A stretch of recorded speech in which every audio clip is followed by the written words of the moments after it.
Liberty goes to 3-0 after a 34-24 win over Monmouth on Saturday. And Nick, I knew the Flames coming in expected a tough test from the Hawks, and it's definitely what they got. No doubt about it. I mean, you're looking at a game that was tied on two separate occasions in the second half, 17-17 and then 24-24. But the Flames were able to find a way to endure and get through that. And, you know, this time of year, you just got to win, man. It's November. You just got to figure it out, and that's what the Flames did. They went in, they made some adjustments at halftime defensively, you know. And credit to Monmouth, they threw everything with the kitchen sink at them. I think you and Paul mentioned that on the air. Yeah, it was a trick play, you know, 2 plays into the game that they scored a touchdown off of, and a lot of misdirection, a lot of things that, you know, Monmouth.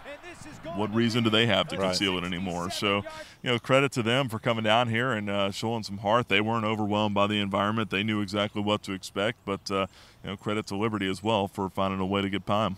Caught up with head coach Turner Gill after the ball game, and he echoes our sentiments on what a tough game it was. Oh, it's always good, any game, whether it's the beginning of the year or toward the end, it doesn't matter, because you now can go back and really assess what's going on, if they saw some things that maybe exposed us a little bit. But the good thing about it, like I said, is you got to make adjustment. And so that's a great thing to my coaching staff. They did a great job of making adjustments. So if you cannot make adjustments in the game, then it's going to be a little bit tough, because you're never going to play all 12 or 13 games that's going to be, you know, a blowout per se. And so proud of our guys, and we'll be ready to respond again this next week. You look offensively, Nick, DJ Abner, 39 carries, 164 yards, an amazing performance by the junior. Yeah, you got to go back a ways to see anything closely resembling that. The most carries for a Liberty tailback since Eugene Goodman back in 2003. A run or a game that was really Rashad Jennings-like, if you look. I mean, just the beating that he took and the number of carries. And I think Rashad had a game of like 35 carries at one point in his career. But, you know, he's a guy. I saw him after the game. I think he, you know, maybe not 39 carries, but he could have gone out there and had about 12 more. You know, he's got a high motor, man, and he's a lot of fun to watch. And he's a guy that's been big. I mean, the Flames were able to milk that clock down late in the fourth quarter. You know, you talk about wanting to preserve a 10-point lead, a close game late. You know, how reliable is he going to be? You know, we did see him fumble once early. Came right back, though. He did. He came right back, still had a great game. And, you know, that's a big weapon for you. You know, the only concern, you know, Flames, obviously, they did not have a lot of depth at the running back spot coming into this year with Des Rice going down. But DJ has more than willingly accepted the role. Senior wideout Gabe Henderson had a clutch second-half touchdown and said the Flames made some major adjustments at halftime. We didn't make as many mistakes as we did in the first half. I mean, Josh put the ball in our hands. I mean, once we spread it out, I mean, we feel like we got the best receivers in the country. You know, Josh felt the same way. So once he, you know, gave us a chance, we just went up and got it, and we made plays just like we normally do. So I feel like, you know, I got confidence in all the receivers. And, you know, whenever the ball's in the air, I feel like we're going to come down with it no matter what.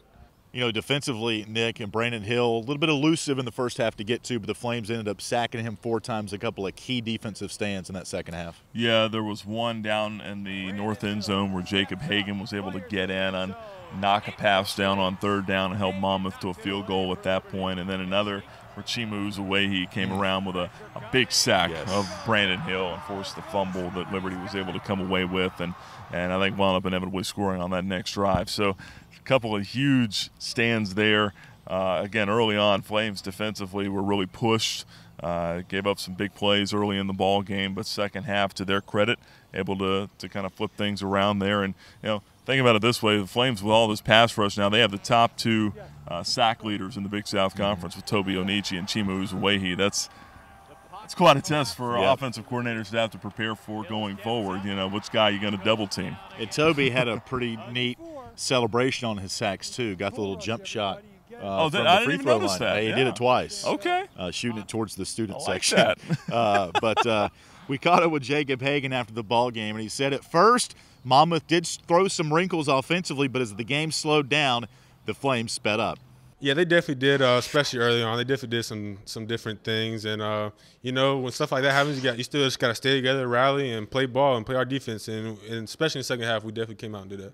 One thing that win Saturday does do, Nick, is sets up in 2 weeks a big game down at Conway against Coastal. But first things first, Charleston Southern, a team that was reeling entering league play at 0-2, but they've won 2 straight, so they're going to come in here pretty hungry. Yeah, they're getting things turned around down there. You knew they would. Jamie Chadwell's a great head coach, and This is a Charleston Southern team that remembers a 56-14 ball game down their way just a year ago. So they're going to be coming in there with a mindset of wanting to kind of ruin Liberty's season. This is a big game for the Flames because even though that championship game's already set in stones down at Coastal Carolina, you want to win this one to leave a lasting impression on the playoff committee, because I think more so now than in years past, the Flames really have a compelling argument to get an at-large berth into the FCS championships. So third toughest schedule in the country, Big South obviously with the success that it's had.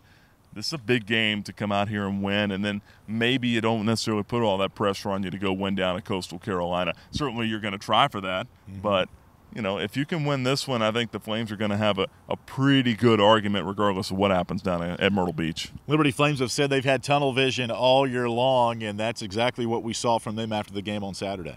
Yeah, it's a big game, especially from last year. You know, going to this year, we got 2 games left, and we can't get to that last one before this one. So this next game is the biggest game. Charleston Southern, they got a chip on their shoulder last year because, I mean, they were in the same position we were in right now. So, I mean, they're going to try to come in, you know, beat us like we beat them last year. So as long as we take one game at a time and, you know, just do what we do best, I feel like nobody can stop us.